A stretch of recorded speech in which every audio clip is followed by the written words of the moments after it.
Continuamos en la segunda parte de este mensaje que se titula o esclavo o siervo. Y estábamos hablando de las condiciones que pueden levantar tu vida para llevar una vida de siervo de Jesucristo. Y como una segunda condición es que debes tener un Señor, es decir, una autoridad sobre la voluntad de tu corazón. Debes poner la autoridad de este Señor en tu corazón. Dice en Mateo 21, 28 al 31, pero ¿qué os parece?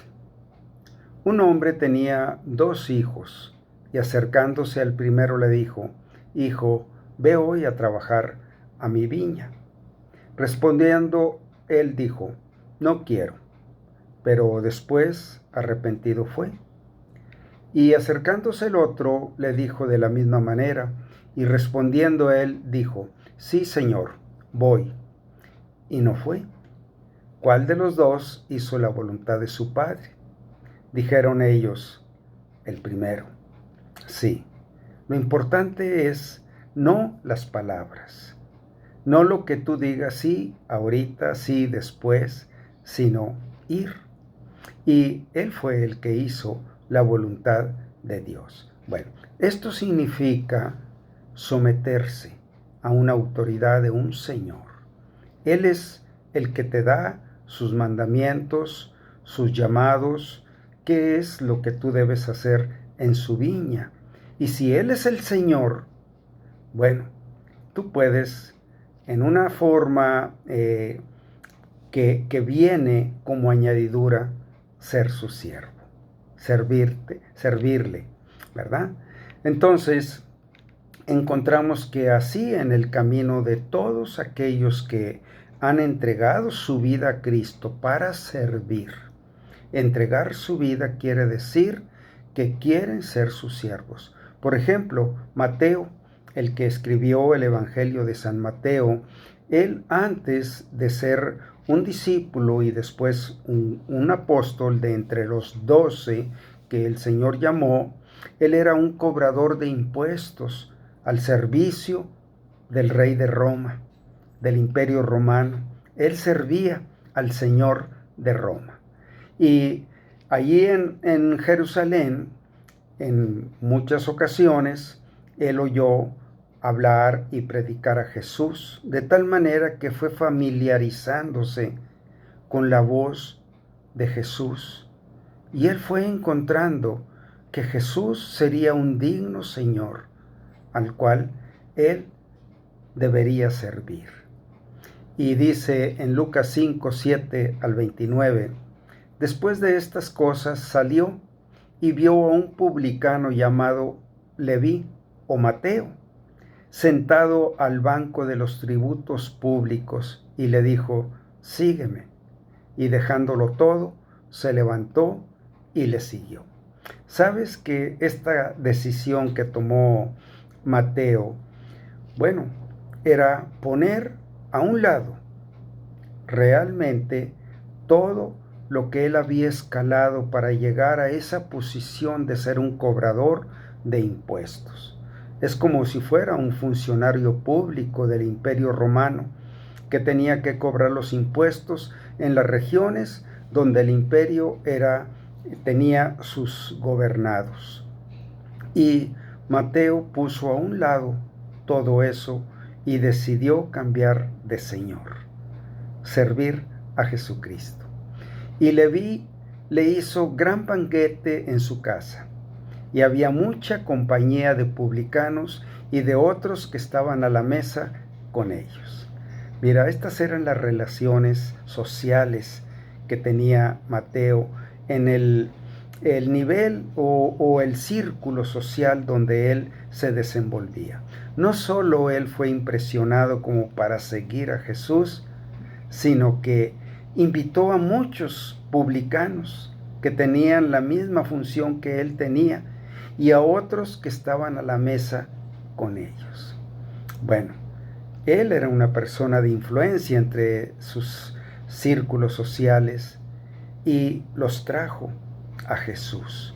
Él se puso públicamente como un seguidor de Jesucristo. Bueno, Mateo fue un siervo escogido por el Señor para ser uno de los 12 apóstoles. También un siervo como Pablo. Pablo era tan contrario al Señor Jesucristo. Odiaba el nombre del Señor Jesucristo. Todo aquel que confesaba o pregonaba ser un seguidor de Cristo, Pablo tenía un odio a muerte y realmente tenía la labor de perseguir y de encarcelar y de dar muerte a todo aquel que se confesaba ser un seguidor de Jesucristo. Y dice que iba en una misión con cartas de las autoridades de los judíos para prácticamente apresar a todos aquellos que él encontrara. Y en ese camino iba cuando él tuvo un encuentro personal con Jesús. Y mira lo que sucedió con este hombre que odiaba tanto a Jesús. Y dice, y cayendo en tierra, oyó una voz que le decía, Saulo, Saulo, ¿por qué me persigues? Él le dijo, ¿quién eres, Señor? Y le dijo, yo soy Jesús, a quien tú persigues. Dura cosa te es dar coces contra el aguijón. Él, temblando y temeroso, dijo, Señor, ¿qué quieres que yo haga? Y el Señor le dijo, levántate y entra en la ciudad, y se te dirá lo que debes hacer. ¿Te das cuenta el cambio tan profundo que sucedió en un instante en la vida de Pablo? Lo más profundo de su corazón, el odio que él tenía por perseguir a Jesús. Y cuando oyó la voz personalmente, ¿qué mal te he hecho yo? ¿Por qué me odias tanto? Y Pablo se derrumbó, se vio tan miserable de luchar y de afrentar a aquel gran Señor de amor. Y bueno, él solo dijo una cosa, ¿qué quieres que yo haga, Señor? En ese momento, Pablo lo puso como una autoridad suprema en su corazón. Esto es lo que significa que tú tengas un Señor en tu corazón, al único que puede guiarte a hacer de tu vida una vida de honra, una vida de privilegio, una vida de gozo, como Mateo y ahora Pablo. Y le dice, levántate, entra en la ciudad y se te dirá lo que debes hacer. Y le dice, ponte sobre tus pies, porque para esto he aparecido a ti, para ponerte por ministro y testigo de las cosas que has visto y de aquellas en que me apareceré a ti. Un llamado para ser ministro y testigo de todo lo que el Señor le revelara y le mostrara. Bueno, así sucedió en la vida de Pablo. Él hizo a Jesús el Señor de su vida. Y le da la gran misión, le dice, librándote de tu pueblo y de los gentiles, a quienes ahora te envío, para que abra sus ojos, para que se conviertan de las tinieblas a la luz y de la potestad de Satanás a Dios, para que reciban por la fe que es en mí perdón de pecados y herencia entre los santificados. Esto es lo que yo quiero que hagas. Ponte sobre tus pies para que seas mi ministro y mi testigo, para que tú vayas y abras los ojos de aquellos que están en tinieblas y se conviertan de la potestad de Satanás.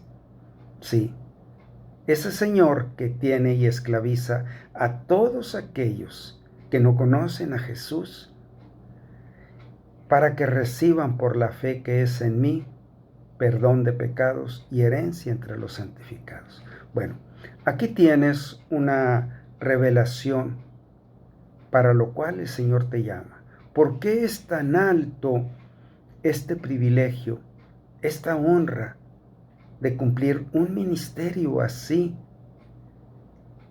Donde está Jesús, ahí estarás tú también haciendo esta gran obra.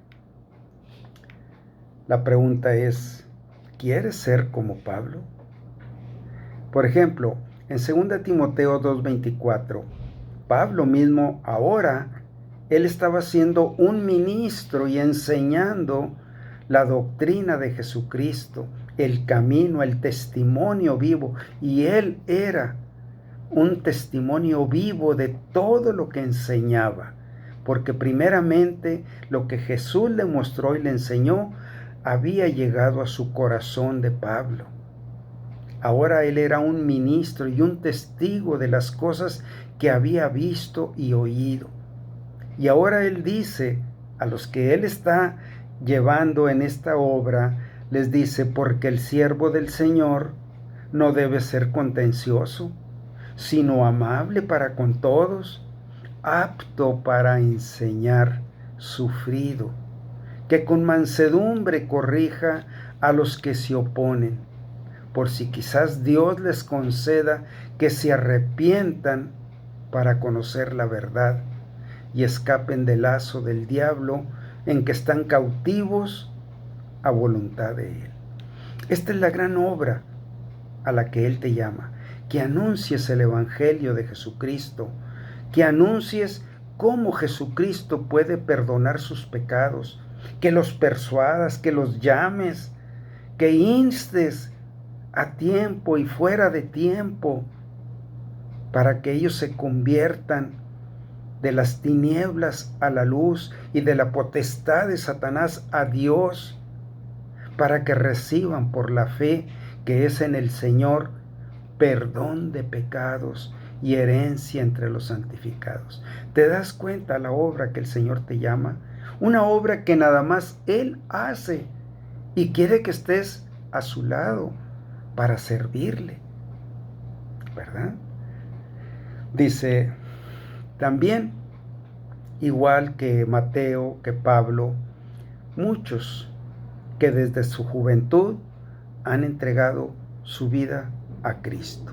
Sí, esto es el modelo, este es el ministerio, este es el servicio al que el Señor te llama como siervo de Jesucristo, ¿verdad? Bueno, ¿quieres ser como ellos? O como muchos que han gastado su vida en la incredulidad. Dice, por ejemplo, en Lucas 9:57 al 62. Mira, continuamos con este pasaje en la siguiente parte.